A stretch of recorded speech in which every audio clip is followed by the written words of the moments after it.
CIT 1121, Module 14, Transport Layer. There's a whole lot of parts in the transport layer. We're going to go through each one of the sub-modules here: transportation of data, TCP overview, UDP overview, port numbers, TCP communication process reliability and flow control, and UDP communication. So a whole bunch of parts. We'll break this down into many videos. We're going to start and we're going to go in order. Transportation of data is the first thing. And the first thing it gets to in here is that, when you start thinking about how everything works, and think about what you've learned already. And we've really kind of gone from the bottom of the OSI model up into the top, and we are very close to the top. And where we sit right now is at the transport layer. The transport layer is going to be defined by what goes on in the segment header of the protocol data unit that you're moving back and forth. The most important thing inside of that segment header is the port values, the source and destination port. And we'll get into ports in just a few minutes. But for now, just keep that in mind. And what the port does, more than anything else, what the port does is it identifies the process of what it is in the data section, right? So there's going to be a source port, there's going to be a destination port, and those port values are going to define a communication between two different IP addresses. When we take that IP address and the port value and we put them together, that's called a socket. The socket is the thing that we use to plug into our machine and plug it directly into an application or into a service so that it can be useful data that and can be read from the data section of the PDU that gets posted there. The next slide, this is a really cool slide, and this really does break down the concept of the port. So we've got a computer inside of a cloud in the middle of this picture, and this computer is doing a whole lot of stuff. This guy is on email. He's doing instant messaging. He's got a bunch of web pages open. He's online dating, and he's got a streaming video that's running. All this stuff is happening at the same time. And his IP address is the same IP address throughout. So how does this all happen? In fact, you might even go to the same web pages or to the same web server and pull different pages up. And yet they never get confused as to which page is supposed to come up into which. And the answer to that is port values are going to keep track of those communications. And assessing and adding those port values to the source and destination IP addresses builds sockets, which allows for multiplexing, which just means that we can have many conversations happening at the same time, which we really, really enjoy because nobody's computer just does one thing anymore. So the next slide is this slide here. And this slide is highlighting the transport layer of the TCP IP model. In the OSI model, it's also called the transport layer. And it identifies at this layer, there are two main protocols. There is TCP and there's UDP. And they have different processes. If you look above that to where application is at, application layer has some what I would say are well-known processes and applications. FTP, file transport protocol, HTTP for web services, SMTP, simple mail transport protocol for email, DNS, and TFTP, which you may or may not be that familiar with, but DNS you should be. And DNS really unfairly has two lines coming out of it, like it's TCP and UDP, which it is technically, but everyone uses it as a UDP service. So what's the difference between TCP and UDP? And the answer is very, very simple. TCP is going to guarantee the delivery of all of the packets, and you're going to get the packets in the order that you asked for, even if they don't come through the very first time. It is what's called a reliable connection-oriented protocol. So TCP is going to keep track of what's sent. It's going to be able to recover from things that don't get sent correctly or get sent out of order. It'll be able to reorder them and put them back in place. UDP, on the other hand, is called connectionless. Sometimes you'll often hear someone say, UDP is a best effort. It just means this: there is no component to keeping track of the data that's sent. We assume that it's going to get there. It's kind of like standard mail.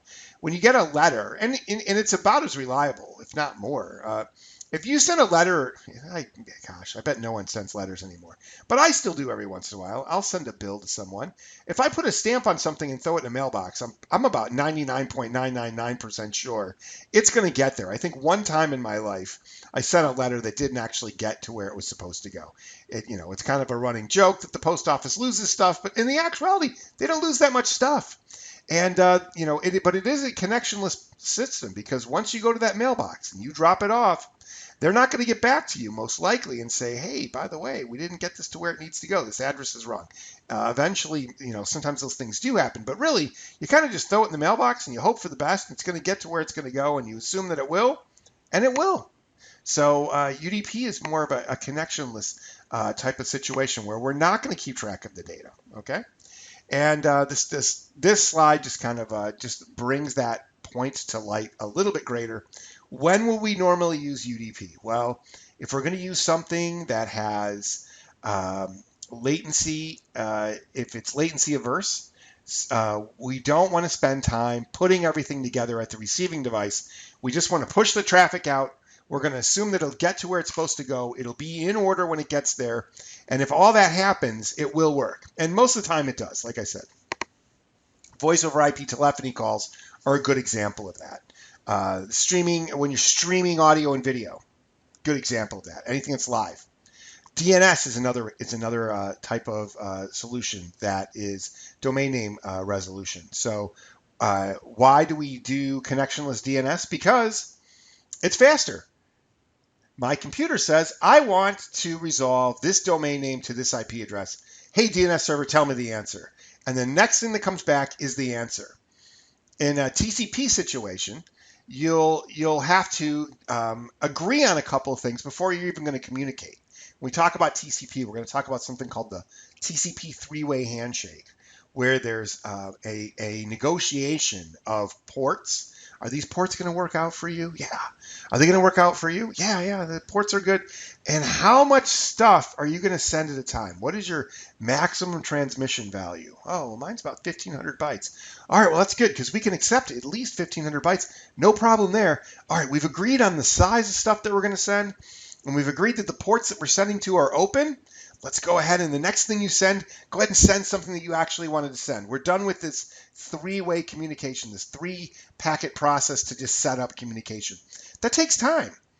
And so UDP says, DNS, man, we're using that a lot. Every time you want to resolve a domain name, chances are we're going to have the answer for you, and it's going to be connectivity. So we'll just do it UDP-based. So you ask a question, I'll give you an answer. That's UDP. TCP says, whoa, slow down. We want to make sure we get everything there. So we're going to agree on a couple of things first. We're going to agree on a maximum transmission unit size. We are going to agree on the ports that we're going to utilize. And then also agree on these sequence and acknowledgement values that we'll get into later that'll keep track of what you've sent. So if I receive something out of order, the sequence number and the acknowledgement number will be, the sequence number will be able to, I'll be able to tell from all the sequence numbers what goes where, what order it goes back into. So pretty cool. That gets us into 14.2, and let's go ahead and do TCP right now because we're in a pretty good spot. We've been talking about this already. And TCP features, it does establish a session. It is reliable. It does guarantee that the stuff that you send is going to be in the right order, and it also supports something called flow control, which we haven't gotten into yet. But since we got it here on the slide, we might as well talk a little bit about flow control. And it'll come around again a little bit later, but the idea is this, is that if we can send data more often, then we should. So essentially, supporting flow control is like supporting the ability to open a window. Well, it's called windowing, but it's the ability to open a window and send more PDUs without an acknowledgement if things are going well. So just a very quick example. Two devices decide they want to communicate over TCP. One device starts sending to the other one. It sends one packet, and the receiving device says, look, just send me the one. I'll acknowledge when I get that. When I get it, then send me the second and the third. And if that goes well, and I receive the second and the third, I'll send you another acknowledgement that says, I got those. Now send me the 4th, the 5th, the 6th, and the 7th. And then I'll receive those, and then I'll acknowledge I got those, and then I'll say send me the 8th, the 9th, the 10th, the 11th, the 12th, the 13th, the 14th, the 5th. And we're going to double each time. And we're just going to keep opening up the size of that window. And we're going to start increasing the amount of stuff that can go, because if you can send me more stuff without an acknowledgement, the whole transaction is going to happen faster.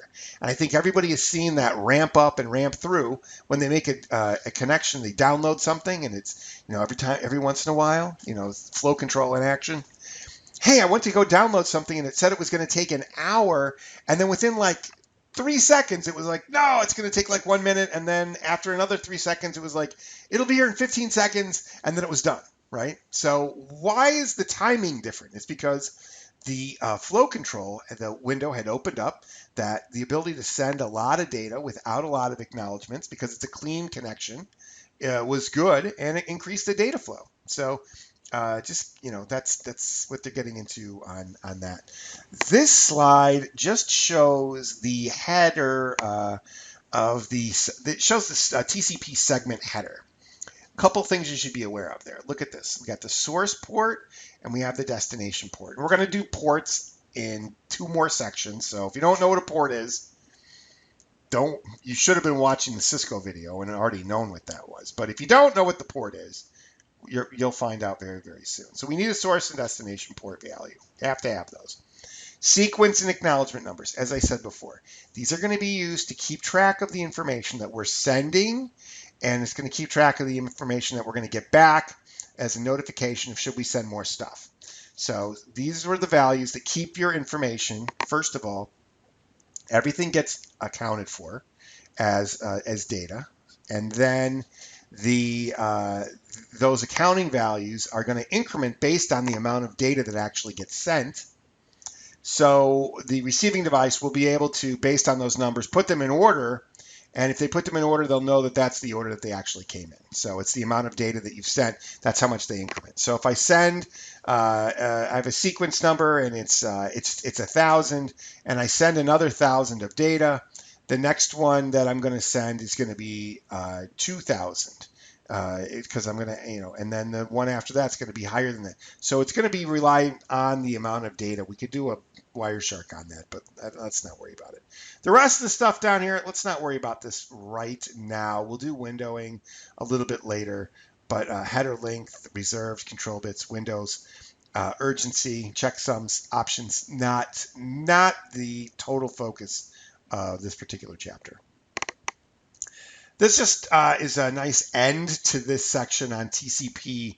And it's like, hey, well, when do we use TCP? Well, with web pages, we use HTTP, which uses HTTP. It uses TCP. So it's going to ensure that you're going to get all of the stuff from your web page. FTP, really important. If I wanted to send a file to somebody else, I want to make sure that the whole file gets sent and it gets put back together in order. I don't want any parts of the file being corrupt or missing and not working. Not a great communication process. So good example there. SMTP, email. Can you imagine sending someone an email and them only getting half of it, and they're like, yeah, I got that email. It looked pretty good, except for I think I was missing the second paragraph or something. Oh, let me resend it. No.